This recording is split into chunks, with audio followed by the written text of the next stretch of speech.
it's Ed Mack and... So once again we are at another train station. We're heading towards Porto. Lizzie's very excited. Hello Porto. Hola.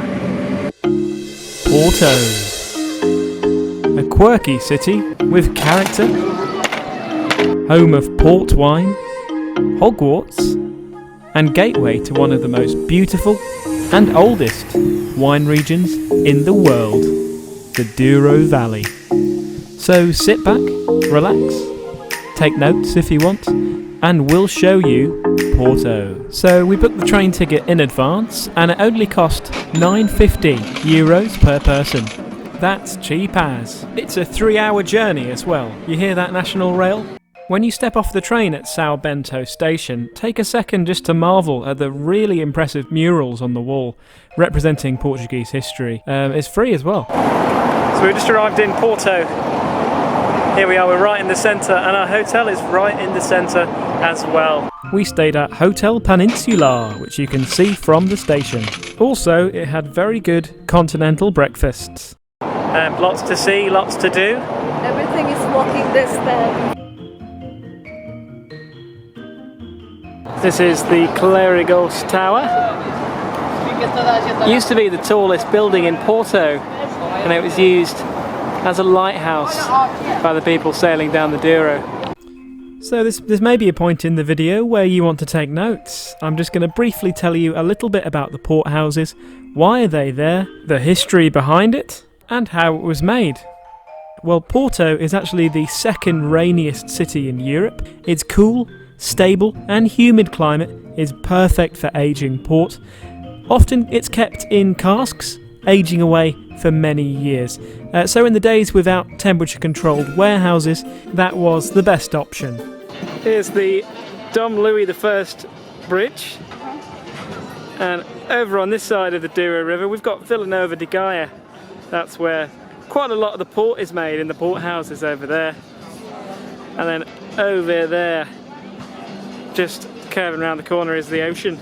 We're going to walk across. Port wine was born out of an English necessity for booze, to put it plainly. Amidst conflicts with the French, English shippers were keen to go round to Portugal to see what they could get there. The problem was keeping it fresh for the long sea journeys.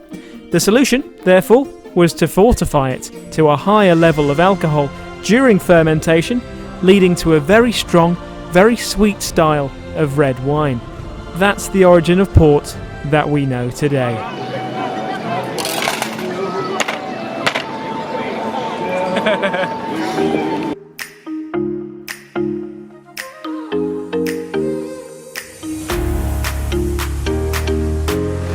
Crossing over to Vila Nova de Gaia. The port companies nowadays still have their roots firmly connected to the early English shippers. One of the big OGs is Taylor's, Fladgate and Yeatman. As wine writer Karen McNeil says, if Portugal is the mother of port, Britain is certainly its father. Mainly just for show now, these wooden boats are called rebellos, and this is what they used, traditionally, to carry the wine from the vineyards of the Douro into Vila Nova de Gaia for aging. Nowadays though, they just use the motorway. And now we're going to be doing a little tour of a port house. After that we drank some port and watched some fado.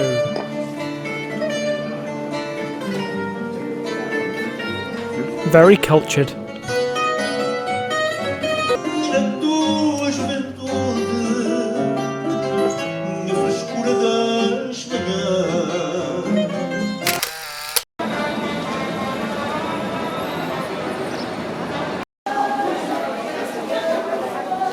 Here we are in Leveria Lelo, and this is a famous bookshop that was made famous really by J.K. Rowling, and she used to come here when she used to live in Porto. So I wonder if this staircase moves by magic.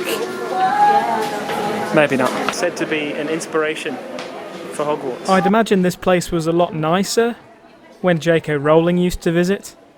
Now it's a bit too busy, and it's full of people trying to get that shot for Instagram. They had to introduce an entrance fee of €5 a few years ago because they were getting 4,000 visitors a day and only 5% were buying books. That €5 is deductible if you buy a book though.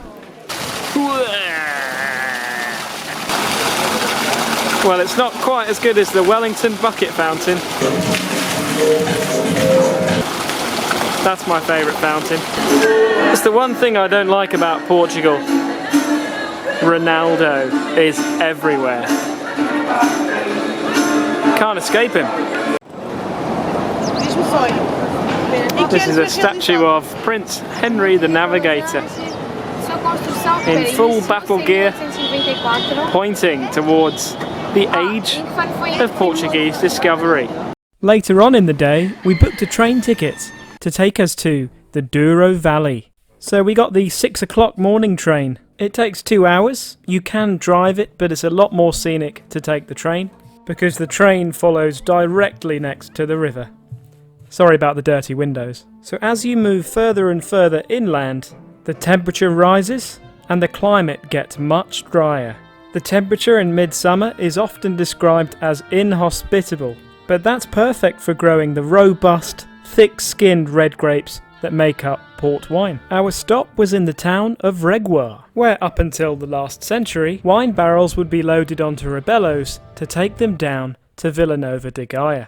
So here we are in the Douro Valley. Just got off at train station Reguar over here. Cost us $16 from Porto. Cruzeiros no Douro. Cruises on the Douro. But where's the boat? Unfortunately, they don't run cruises in the winter. The Douro Valley is the oldest demarcated wine region in the world. And compared to the city of Porto, it does feel like you're stepping back in time. No mechanisation on these vineyards. Very, very steep terraces. Imagine the back-breaking work that goes into picking these grapes on a mid-September day. Look at the ground, super dry. You can just see from here, on this row, they're growing Touriga Franca. One of the main 5 grape varieties used to make port, but you can use about 50. And look at this poor little struggling vine down here. He's doing alright though, he'll delve down into the soil to get some water, I'm sure. So you've made it to the end of the video, well done you. Maybe you should watch the video that I made on Lisbon, or consider pressing that little red button on the bottom right to subscribe, so you can keep updated when I put up new content. Thanks guys, see you next time.